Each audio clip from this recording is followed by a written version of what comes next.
Assalamualaikum warahmatullahi wabarakatuh.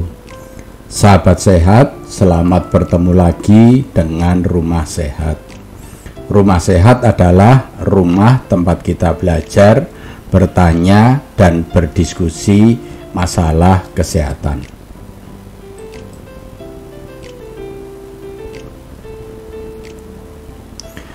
Topik kita kali ini membicarakan tentang makanan yang menjadi penyebab gagal ginjal. Jadi ini adalah penyakit yang berbahaya. Ternyata salah satu penyebabnya itu adalah dari makanan. Jadi Bapak Ibu perlu mengetahui pembahasan tentang makanan penyebab gagal ginjal bersama Dr. Yanto.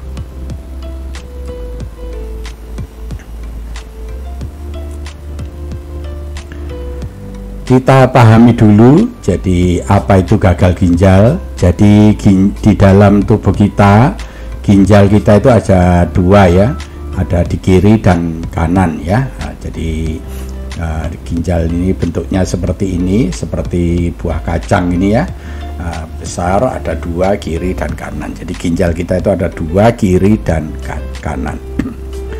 Nah, ginjal ini berfungsi untuk menyaring ya, atau membersihkan darah. Jadi darah yang kotor itu dibersihkan oleh ginjal sehingga menjadi darah yang bersih. Nah, sekarang kita harus mengetahui apa yang dimaksud dengan gagal ginjal. Nah, gagal ginjal adalah kondisi di mana ginjal ini ya gagal menjalankan fungsinya, atau ginjal yang sudah tidak berfungsi. Nah, kalau ginjal ini tidak berfungsi, berarti tidak ada yang membersihkan darah.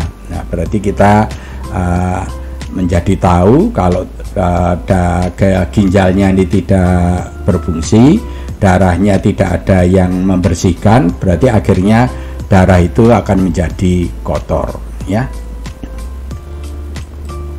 Jadi tadi sudah saya sampaikan, jadi fungsi ginjal itu adalah menyaring atau mencuci darah ya, yang kotor menjadi darah yang bersih ya. Nah, kalau ginjalnya ini gagal, jadi atau ginjal ini tidak berfungsi ya, akibatnya darah itu menjadi kotor. Nah, kalau darah itu menjadi kotor, kotorannya itu akan meracuni tubuh. Nah, kalau tubuhnya sudah keracunan ya lama-lama bisa membahayakan jiwanya ya, bisa mengancam ya nyawanya ya. Jadi itu makanya gagal ginjal itu suatu penyakit yang berbahaya karena sangat vital ya, karena membahayakan keselamatan dari pasiennya itu ya. Kita ikuti slide berikutnya.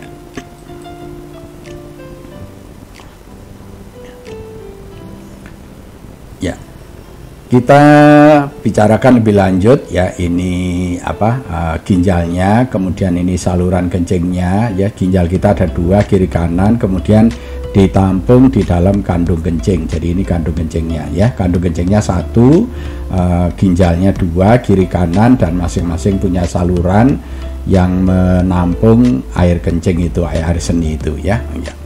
Nah, apa fungsi ginjal itu ya? Fungsi ginjal yang pertama adalah mencuci darah ya, mencuci darah yang kotor menjadi bersih. Jadi ginjal ini salah satu fungsinya adalah mencuci atau membersihkan darah yang kotor menjadi bersih. Nah, kotoran-kotoran itu kemudian dikeluarkan lewat saluran ini yang namanya ureter ini, kemudian ditampung di kandung kemih ini.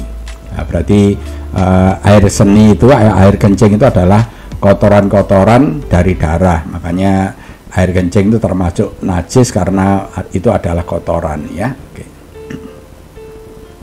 Fungsi ginjal yang kedua adalah mengeluarkan kotoran ya dari darah lewat air seni ya. Tadi sudah saya sampaikan, jadi selain mencuci darah, ginjal itu adalah fungsinya mengeluarkan kotorannya. Jadi kotorannya yang sudah disaring tadi itu dilewatkan ureter ini, kemudian ditampung di kandung kemihnya, kemudian nanti dikeluarkan dari tubuh pada saat kita kencing ya.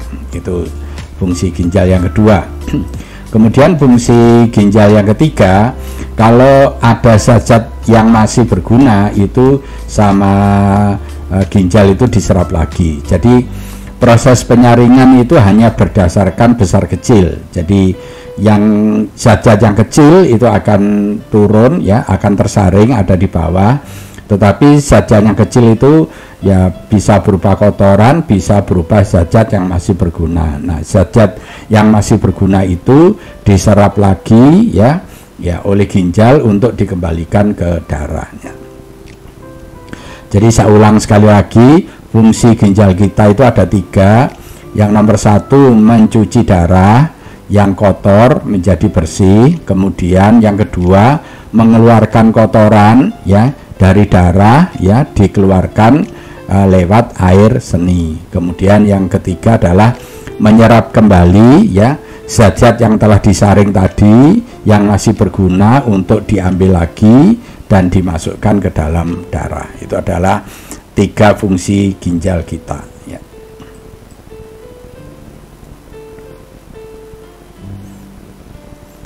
Ya, berikutnya ya mungkin ada pertanyaan dari Bapak Ibu, mengapa darah itu bisa kotor ya? Ya, ini jawabannya ya. Karena salah satu fungsi darah adalah membawa makanan ya dari usus dan dari paru-paru oksigen ya untuk dibawa ke dalam sel.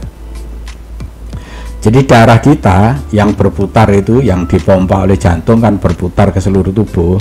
Fungsinya darah itu adalah membawa makanan. Nah, makanan itu asalnya dari usus ya. Di dalam usus yang namanya usus halus, makanan yang kita makan itu diserap ya, kemudian dimasukkan darah ya, kemudian dibawa ke seluruh sel. Di samping itu darah juga berfungsi itu membawa oksigen. Oksigen ini asalnya dari paru-paru.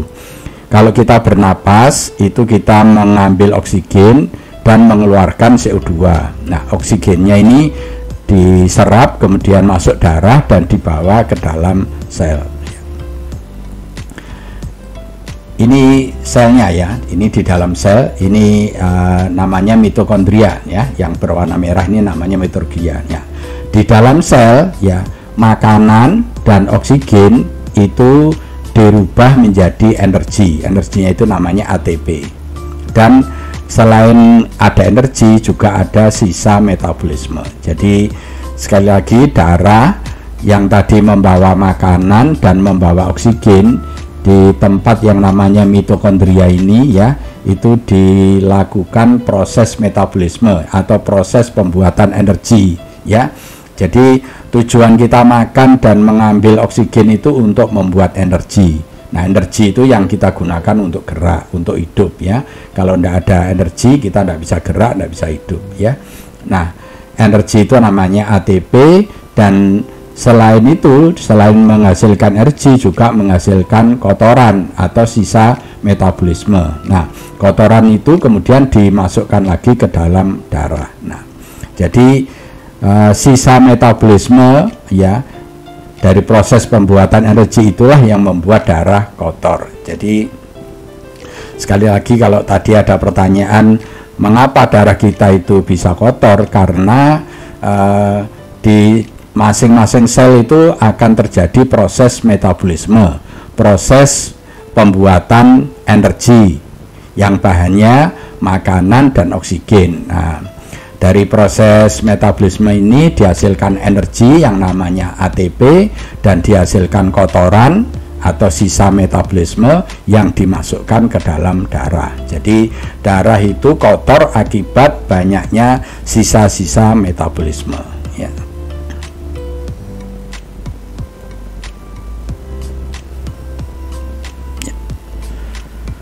Nah, apa aja yang termasuk sisa metabolisme itu ya, itu contohnya adalah sisanya itu amonia ya, urea ya, ini kan juga dibuang ke dalam air seni. Ini yang membuat air kencing itu menjadi pesing. Jadi yang membuat air kencing kita pesing itu karena di dalamnya mengandung amonia dan urea. juga kreatinin, juga asam urat. Berarti asam urat itu juga merupakan sisa metabolisme, ya. Itu kalau nanti Bapak Ibu memahami lebih lanjut, jadi metabolisme itu nanti ada yang namanya metabolisme karbohidrat, metabolisme lemak, dan metabolisme protein. Nah, asam urat ini merupakan sisa metabolisme protein, ya. Jadi inilah yang membuat darah kita menjadi kotor. Itu salah satunya, isinya kotorannya itu adalah amonia, urea, kreatin, dan asam urat, ya. Selain sisa metabolisme, darah itu juga dikotori oleh sisa-sisa makanan yang tidak digunakan oleh tubuh, ya. Tadi makanan kan diserap dari darah, ya, kemudian dimasukkan ke sel. Nah, makanan yang diserap oleh tubuh itu tidak semuanya digunakan, ya. Nah, makanan-makanan yang tidak digunakan inilah, ya, itu juga akan mengotori darah, ya. Nah, ini juga Bapak Ibu tahu bahwa ternyata yang bisa mengotori darah itu selain sisa metabolisme juga merupakan sisa-sisa makanan yang kita makan, ya. Jadi kalau kita banyak memakan makanan yang tidak digunakan oleh tubuh, itu juga akan mengotori darah, ya. Di sini sebutkan karena tidak digunakan oleh tubuh, maka ya kotoran-kotoran itu harus dibuang. Nah, siapa yang berfungsi untuk membuang? Yang berfungsi untuk membuang adalah ginjal. Jadi ginjal ini berfungsi sekali lagi untuk membuang kotoran-kotoran yang ada di darah, termasuk kotoran-kotoran dari sisa metabolisme dan kotoran-kotoran dari sisa makanan. Nah, itu dibebankan kepada ginjal, ya. Kotorannya dibuang lewat ureter ini, kemudian ditampung di kandung kemih, kemudian dikeluarkan lewat air seni atau air kencing, ya. Nah, sehingga kalau terlalu banyak kotoran, maka beban ginjal ini terlalu berat. Nah, itu yang menyebabkan ginjal ini cepat rusak, ya. Jadi sekali lagi saya garis bawahi bahwa yang menyebabkan ginjal ini cepat rusak jika terlalu banyak kotoran yang ada di dalam darah, ya. Jadi sini ditegaskan di sini, semakin banyak kotoran dalam darah berarti semakin berat tugas ginjal. Berarti kalau ginjalnya tugasnya tiap hari berat, maka mereka cepat aus, ya. Ya, sama seperti kalau kita punya mobil, punya kendaraan, ya. Kalau dipakainya terlalu berat, maka dia ya cepat rusak, cepat aus. Begitu juga dengan ginjal kita. Kalau ginjal ini bebannya terlalu berat, maka dia cepat rusak dan akan menjadi gagal ginjal, ya. Itu adalah proses terjadinya gagal ginjal supaya Bapak Ibu bisa mengerti.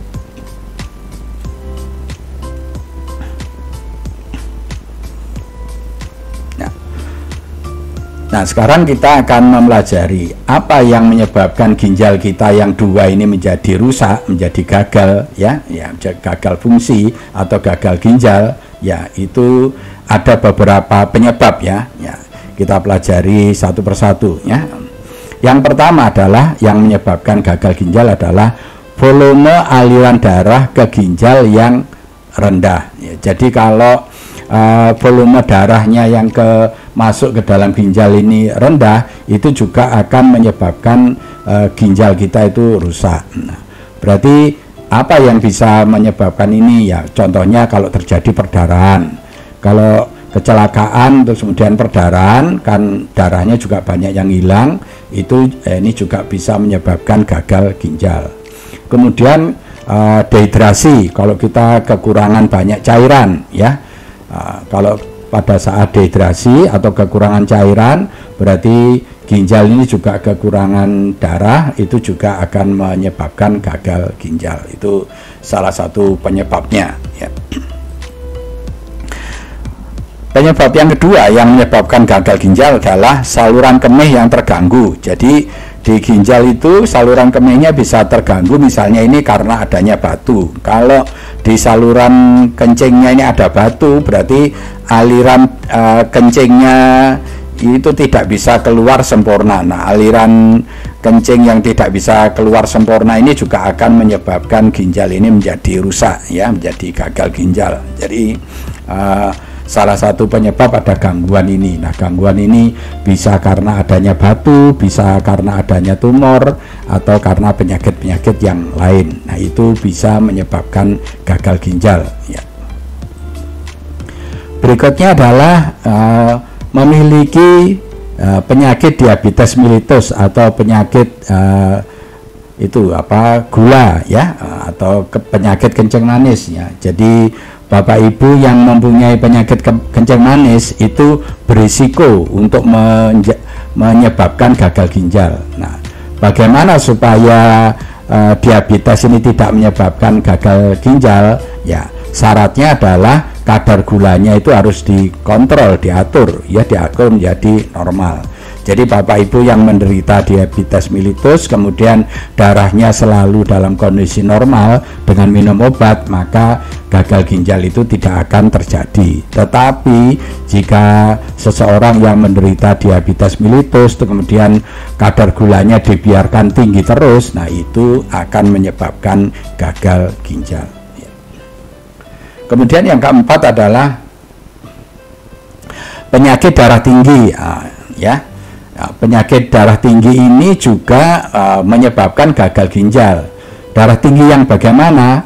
Darah tinggi yang tidak terkontrol, jadi terus dibiarkan tinggi, ya sampai 200 gitu dalam jangka waktu yang lama, maka itu juga akan menyebabkan gagal ginjal. Nah, pertanyaan sama, bagaimana supaya darah tinggi ini tidak menyebabkan gagal ginjal? Ya, kalau darah tingginya itu diatur oleh obat. Jadi makanya seorang yang menderita darah tinggi harus minum obat, ya, setiap hari agar, ya, tekanan darahnya itu tidak tinggi, artinya selalu dalam keadaan normal. Nah, kalau selalu dijaga dalam keadaan normal itu tidak akan menyebabkan gagal ginjal, ya.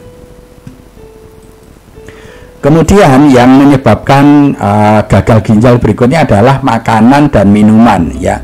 Banyak makanan dan minuman yang menjadi penyebab gagal ginjal. Itu yang mau kita sampaikan kali ini, ya. Nanti akan kita sampaikan setelah ini adalah jenis-jenis makanan dan jenis-jenis minuman yang menyebabkan gagal ginjal. Ini perlu Bapak Ibu ketahui. Nah, itu perlu dihindari, ya, supaya ginjal kita itu tidak rusak, ya. Jadi ternyata bahwa salah satu penyebab gagal ginjal itu jika kita makan atau minum yang menyebabkan gagal ginjal, ya.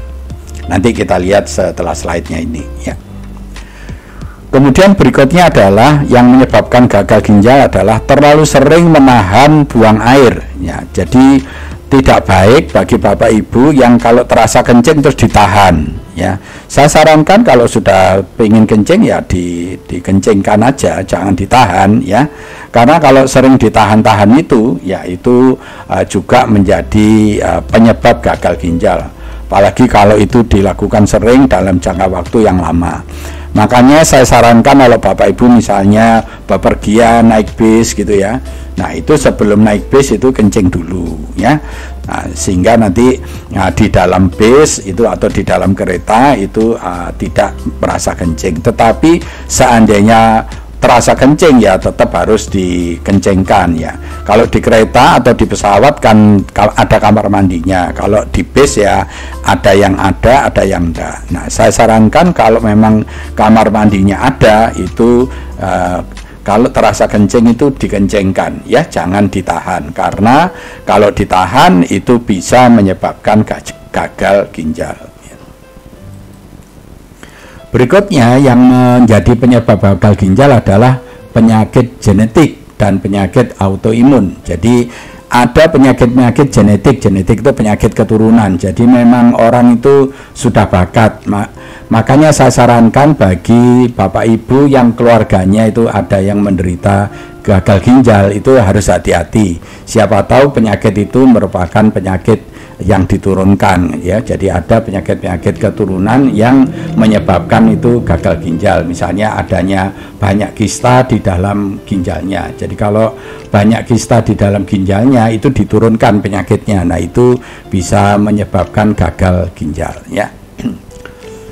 Nah, kemudian berikutnya adalah pola hidup yang tidak sehat ya. Jadi pola hidup yang tidak sehat itu contohnya adalah merokok dan minum alkohol. Jadi Bapak Ibu yang merokok dan minum minuman alkohol itu segera dihentikan, karena itu adalah salah satu penyebab gagal ginjal. Jadi sudah banyak kasus orang yang banyak merokok dan banyak minum minuman keras itu juga akan berakhir dengan gagal ginjal. Jadi itu hal-hal yang perlu Bapak Ibu ketahui supaya ginjalnya tetap sehat ya.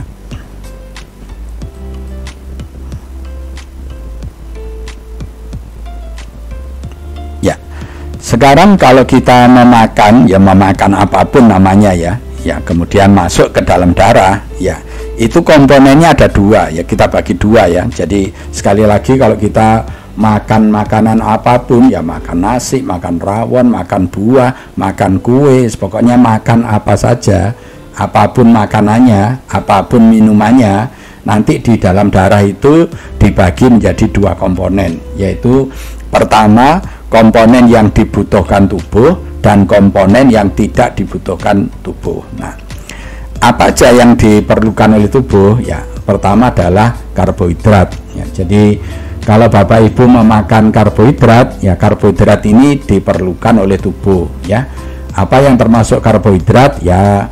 Ini golongan tepung-tepung ya, tepung-tepungan ya, seperti nasi, jagung ya, kemudian kentang, roti ya, itu semua adalah jenis karbohidrat. Kemudian yang kedua adalah lemak. Lemak ini juga diperlukan oleh tubuh ya, baik lemak itu yang terdapat dalam lemak goreng atau lemak yang terdapat di dalam daging ya, atau ya lemak-lemak yang lain itu ya, seperti kacang-kacangan, santan, itu semua adalah lemak, itu juga diperlukan oleh tubuh. Kemudian berikutnya adalah protein ya, protein ini juga diperlukan oleh tubuh. Contohnya protein adalah ikan ya, bisa daging ya, daging sapi, daging ayam ya, daging ikan ya. Jadi semuanya itu yang golongan ikan, termasuk telur, termasuk susu, itu adalah golongan protein dan itu diperlukan oleh tubuh. Berikutnya yang diperlukan oleh tubuh lainnya adalah mineral ya. Mineral itu bisa natrium, kalium ya, fosfat, sulfat ya, dan lain-lainnya, itu semuanya diperlukan oleh tubuh. Nah, mineral ini banyak didapat di sayuran sama di buah-buahan ya. Selain itu juga diperlukan vitamin ya, semua vitamin diperlukan oleh tubuh ya, vitamin A, vitamin B, vitamin C, vitamin D, vitamin E ya, itu vitamin K ya, semuanya itu diperlukan oleh tubuh. Dan yang diperlukan tubuh yang paling akhir adalah air ya. Jadi air itu sangat juga diperlukan oleh tubuh. Nah, dengan demikian Bapak Ibu kalau memakan sesuatu sekarang sudah tahu yang diperlukan oleh tubuh adalah, saya ulang, adalah karbohidrat, lemak, protein, mineral, vitamin, dan air ya. Kemudian yang tidak dibutuhkan tubuh itu apa saja ya? Yang pertama adalah pewarna. Bapak Ibu kalau memakan sesuatu yang ada warnanya ya, warna itu tidak dibutuhkan oleh tubuh ya. Nah, kalau tidak dibutuhkan oleh tubuh, berarti pewarna ini akan dibuang ya, dibuang lagi. Jadi itu akan membebani ginjal kita ya. Jadi kita memakan sesuatu yang tidak digunakan oleh tubuh, itu salah satunya adalah pewarna ya. Kemudian yang kedua ya, yang tidak dibutuhkan tubuh adalah pengawet ya. Jadi makanan yang dikasih pengawetnya itu tidak diperlukan oleh tubuh. Nah, itu kalau sampai masuk ke tubuh kita, maka oleh tubuh kita itu akan dikeluarkan lagi. Nah, itu sekali lagi juga akan membebani ginjal. semakin banyak pengawet yang kita makan, berarti beban ginjalnya semakin berat ya. Yang ketiga adalah penyedap rasa ya.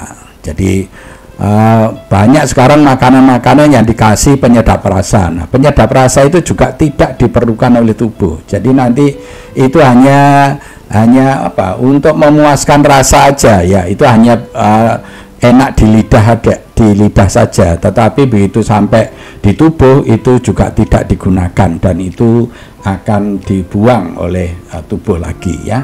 Dan sekali lagi itu termasuk akan membebani ginjal. Yang kedua, yang keempat ya, yang keempatnya adalah pengental ya. Jadi banyak makanan-makanan yang fungsinya untuk dikentalkan ya, seperti untuk membuat bakso itu kan dikentalkan itu ya, supaya mengental itu. Nah, pengental itu juga tidak dibutuhkan oleh tubuh ya. Jadi apalagi juga banyak pengental-pengental yang sangat berbahaya ya, seperti borak ya, mungkin pernah dengar borak ya. Jadi makanya nanti hati-hati kalau makanan itu mengandung pengental seperti borak, itu tidak digunakan oleh tubuh dan itu harus dibuang lagi oleh tubuh dan itu akan membebani ginjal. Jadi sekali lagi makanan ya yang tidak diperlukan oleh tubuh adalah makanan yang dikasih pewarna, makanan yang dikasih pengawet, makanan yang dikasih penyedap rasa, makanan yang dikasih pengental. Empat-empatnya ini tidak ada gunanya bagi tubuh ya. Jadi itu tambah kalau masuk ke dalam tubuh, tambah membebani ginjal kita ya. Oke, mari kita pahami dalam slide berikutnya.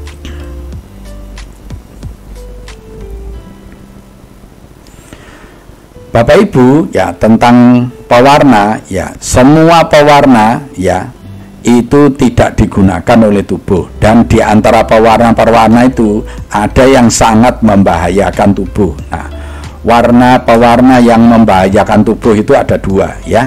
Yang pertama namanya metanyl yellow, itu yang warnanya kuning, dan ada yang namanya rhodamin B yang warnanya merah.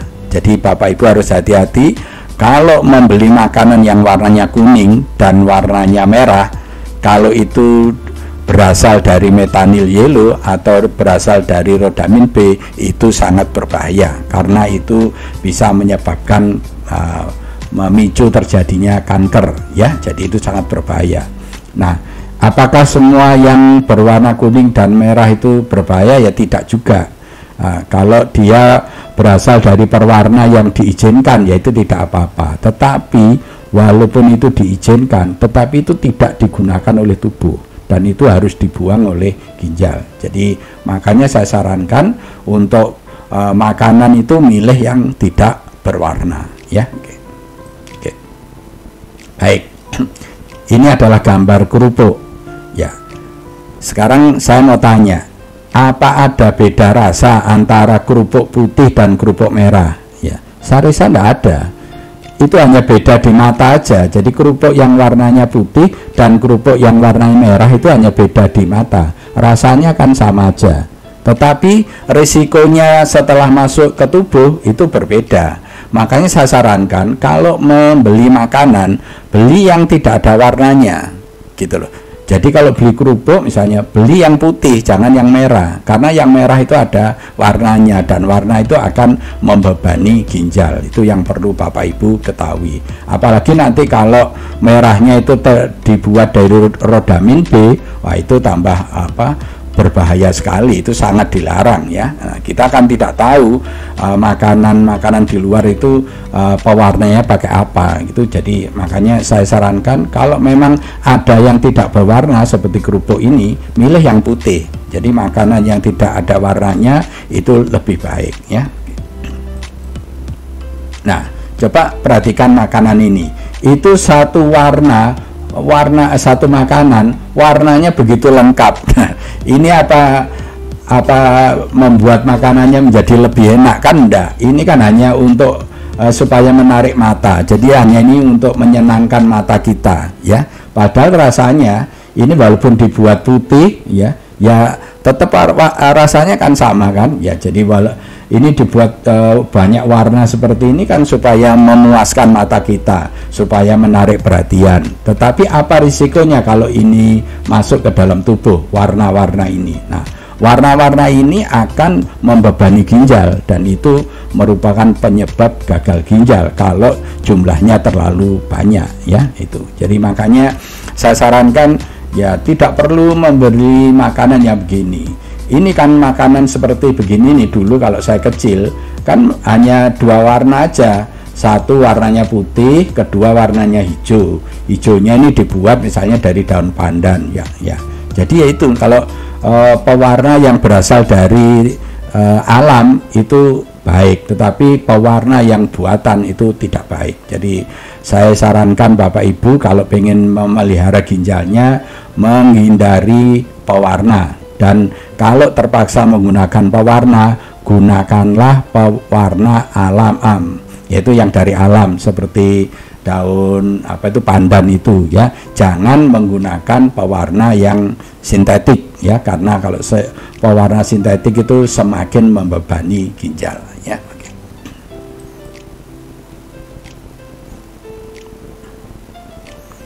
Ya, berikutnya yang makanan yang Bapak Ibu harus hindari adalah makanan yang berpengawet ya. Apapun makanan selama dikasih pengawet itu tidak baik untuk ginjal. Jadi saya sarankan kalau membeli makanan, pilih makanan yang segar, makanan yang tidak ada pengawetnya. Dan diantara pengawet-pengawet itu adalah ada bahan yang sangat berbahaya yang namanya formalin ya. Formalin itu gunanya bukan untuk mengawetkan makanan, mohon maaf, ini gunanya untuk mengawetkan mayat ya. Tapi ini beberapa orang ini menyalahgunakan, digunakan untuk mengawetkan makanan. Itu sangat berbahaya ya. Selain untuk merusak ginjal, tapi juga bisa menyebabkan kanker dan lain-lainnya. Jadi saya sarankan kalau membeli makanan jangan yang berpengawet, milih aja yang segar ya. Ya, kita beri contoh. Kalau Bapak Ibu membeli ikan, ya beli aja ikan yang segar. Ya, apalagi kalau ikannya masih hidup ya, ikannya masih hidup. Jadi kalau ada orang jual sekarang jualnya itu masih hidup, ya itu berarti segar kan. Bapak Ibu yakin kalau beli ikan masih hidup itu berarti masih segar. Dibanding kalau sudah mati. Kalau sudah mati ini ada 2 juga. Ada yang memang dikasih pengawet, ada yang enggak ya. Nah, bagaimana tahunya ya ditanyakan atau dilihat kondisinya. Nanti ada juga ini teorinya untuk melihat makanan ini dikasih pengawet atau enggak. Intinya kalau memberi sesuatu itu milih yang segar. Jadi kalau membeli ikan, saya sarankan beli ikan yang masih hidup ya. Itu berarti ikan itu betul-betul masih segar gitu ya. Sama membeli ayam kalau sudah dipotong kita tidak tahu itu dikasih pengawet atau tidak. Tapi kalau Bapak Ibu membelinya dalam keadaan masih hidup itu lebih baik. Jadi membeli hidup, dipotongkan sendiri, kita lihat sendiri di tukang potong itu, dibubuti, terus baru dibawa pulang. Itu berarti kualitas daging ayamnya itu betul-betul yang tanpa pengawet ya. Yang saya maksudkan begitu ya. Berikutnya contoh lain ya, kita tahu bahan-bahan yang lain itu banyak yang dikasih pengawet ya, baik itu mie, tahu ya, ikan asin atau yang itu kita tidak tahu itu dikasih pengawet yang baik atau enggak, kita tidak tahu ya. Tapi saya sarankan kalau Bapak Ibu membeli makanan-makanan begini, pilih makanan-makanan yang bisa dipercaya. Artinya kalau diberi pengawet itu pengawetnya yang betul-betul diizinkan. Jangan sampai nanti kita memakan makanan yang pengawetnya itu berbahaya, seperti kalau pengawetnya itu formalin ya. Sekarang banyak makanan-makanan itu yang dikasih formalin ya.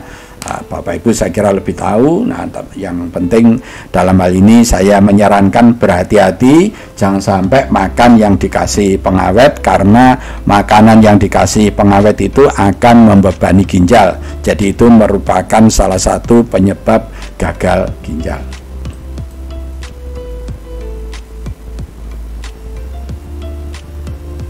Ya, Termasuk makanan yang dikasih pengawet itu adalah makanan kemasan. Jadi saya sarankan Bapak Ibu kalau beli makanan atau beli buah, ya beli buah yang segar aja. Jangan membeli makanan yang dikemas dalam kaleng. Ya bagaimana buah, kalau kita misalnya mangga itu daya tahannya 1 minggu, kalau di kaleng bisa tahan setahun. Bagaimana bisa tahan setahun, ya pasti dikasih pengawet. Jadi makanya makanan-makanan seperti itu perlu dihindari ya kalau pengen ginjalnya sehat ya. Jadi ini contohnya ya, jangan membeli buah kalengan seperti ini ya. Kalau pengen membeli pisang, ya pisang yang segar ya, membeli apel yang segar, beri anggur yang segar ya, membeli sayur yang segar, jangan yang kalengan. Kalau membeli kaleng gini pasti dikasih pengawet ya. Ya, walaupun pengawet itu diizinkan, tadi saya sampaikan pengawet itu walaupun diizinkan ya itu tetap akan dibuang oleh tubuh, berarti juga akan membebani ginjal ya. Begitu juga makanan ya, makanan-makanan milih yang lain ya, milih yang yang tidak dikaleng ya. Jadi ini baik makanan itu makanan ikan laut atau makanan daging ya, daging yang dihancurkan itu kan banyak yang dikalengkan gini ya. Lebih baik yang giling sendiri aja. Kalau pengen beli ikan ya ikan laut beli yang segar, kalau pengen daging yang dihancurkan ya giling sendiri, beli daging sendiri itu lebih sehat ya, itu tidak membebani ginjal. Tetapi kalau Bapak Ibu membeli makanan yang dikalengkan seperti ini pasti dikasih pengawet dan itu berbahaya untuk ginjal kalau digunakan dalam jangka waktu yang lama ya. Tapi kalau sekali-sekali ya itu tidak apa-apa ya. Tapi yang di sini yang dimaksud berbahaya itu jika digunakan dalam jangka waktu yang lama dan banyak itu. Misalnya tiap hari makan seperti itu tidak bagus ya. Kayak gitu.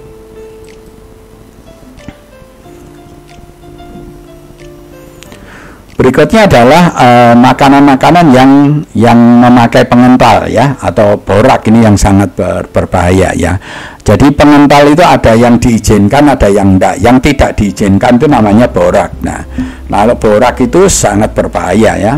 Jadi bukan hanya merusak ginjal tapi juga memicu penyakit-penyakit yang lain seperti kanker. Jadi Bapak Ibu harus hindari, jangan sampai membeli makanan yang ada boraknya. Makanan apa saja yang biasanya dikasih borak itu contohnya bakso. Mungkin Bapak Ibu kan sering beli bakso, mungkin ini juga makan kesukaan. Nah, harus hati-hati. Nah, mungkin ditanya kepada pembelinya, maka baksonya ini dikasih borak atau enggak ya. Kalau dikasih borak ya sebaiknya enggak jadi beli ya ini. Ya, jadi kan di tempat bakso sekarang banyak yang diberi tulisan ya, baksonya tidak diberi bukan memakai borak. Nah, ya boleh yang begitu. Tetapi walaupun sebetulnya memakai pengental yang diizinkan pun tetap itu juga akan membebani ginjal kita. Jadi tetap memakan makanan yang tidak dikasih pengental itu lebih baik daripada yang dikasih pengental.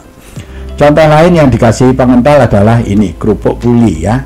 Kerupuk puli ini kan juga banyak memakai beleng ya. Kalau dulu orang-orang desa pakai air beleng itu ya, ya itu juga itu sebetulnya adalah borak ya, dan itu sangat berbahaya bagi tubuh ya. Mungkin kalau makan sekali 2 kali itu tidak masalah. Di sini kalau memakan itu terus-menerus dalam jangka waktu yang lama itu sangat berbahaya bagi ginjal kita ya. Jadi makanan-makanan jenis seperti ini yang akan menyebabkan ginjal kita itu menjadi cepat rusak ya. Ya, berikutnya adalah makanan yang tidak baik untuk kesehatan itu adalah yang memakai penyedap rasa ya. Sekarang banyak makanan-makanan yang dikasih ya bumbu tabur yang isinya hanya untuk menyedap rasa supaya rasanya menjadi enak ya. Jadi kalau pengen sehat ya mungkin kentang seperti ini hanya dikasih garam gitu aja ya, kan lebih baik ya, dikasih garam, asin gitu aja ya. Jangan dikasih bumbu tabur yang bermacam-macam aneka rasa ini tidak ada gunanya bagi tubuh ya. Bumbu tabur atau penyedap rasa yang ditaruh dalam makanan itu tidak digunakan oleh tubuh, dan itu harus dibuang lagi, dan itu berarti akan membebani ginjal kita. Ya. Nah, contoh lain seperti ini ya. Ini tahu ya, dikasih penyedap rasa tabur ya, akhirnya warnanya seperti ini. Berarti ini ya ada pengawetnya, ada pewarnanya. Jadi ya sudah banyak yang ada sini yang tidak diperlukan oleh tubuh. Jadi tetap saya sarankan kalau makan tahu ya tahu digoreng dikasih garam gitu ya, lebih sehat ya daripada dikasih taburan rasa seperti ini. Ini saya sarankan Bapak Ibu untuk lebih jeli ya, lebih bijak dalam memilih makanan ya.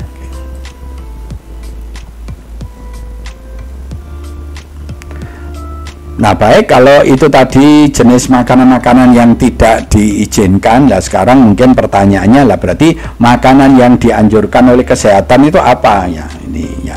Yang pertama adalah makanan yang segar ya. Bapak Ibu, kalau makan yang segar itu adalah makanan yang sehat.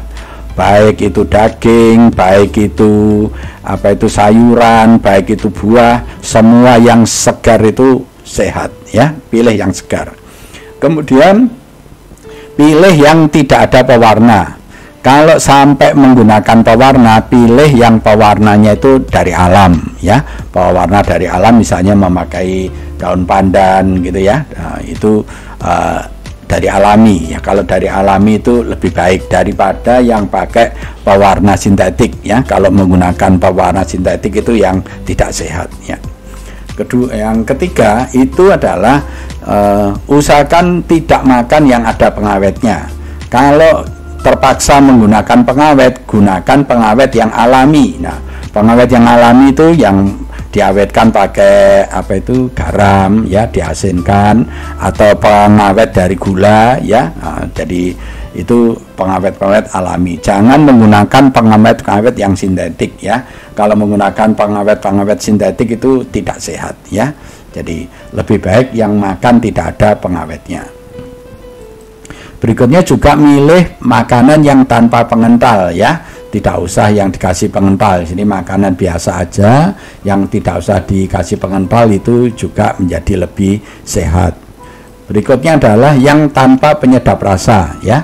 Jadi makanan yang hanya dikasih garam ya, gula gitu, itu yang rasa-rasa yang berasal dari alam itu menjadi lebih baik ya. Dikasih lombok pedas ya, itu akan dari alam. Jadi yang dari alam itu garam, gula, lombok ya. Nah, itu kan rasa-rasa alam, merica, itu lebih baik daripada rasa-rasa yang sintetik ya. Rasa-rasa yang sintetik itu dihindari. Dan kemudian yang terakhir adalah makanan yang dianjurkan adalah banyak minum. Jadi kalau lihat di sebelah ini, gambar ini makanan-makanan yang segar. Nah, makanan-makanan yang begini ini yang menyehatkan ya. Jangan makanan-makanan yang di dalam kemasan. Kalau makanan yang di kemasan itu ada pengawetnya, dan pengawetnya itu akan membebani ginjal kita ya. Nah, semoga dengan penjelasan ini Bapak Ibu sudah bijak, sudah pintar dalam memilih makanan, sehingga nanti makanan yang disediakan untuk keluarganya itu sehat ya.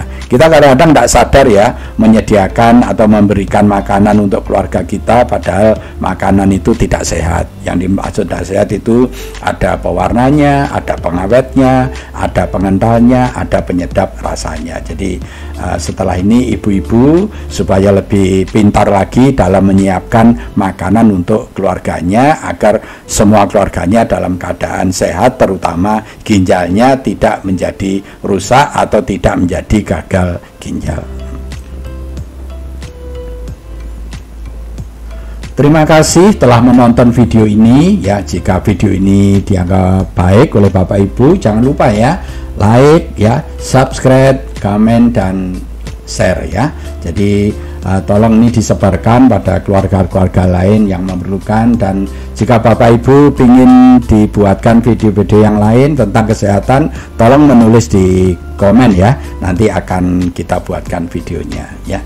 Lebih kurangnya saya mohon maaf. Mari kita akhiri tutorial kesehatan kali ini dengan membaca hamdalah.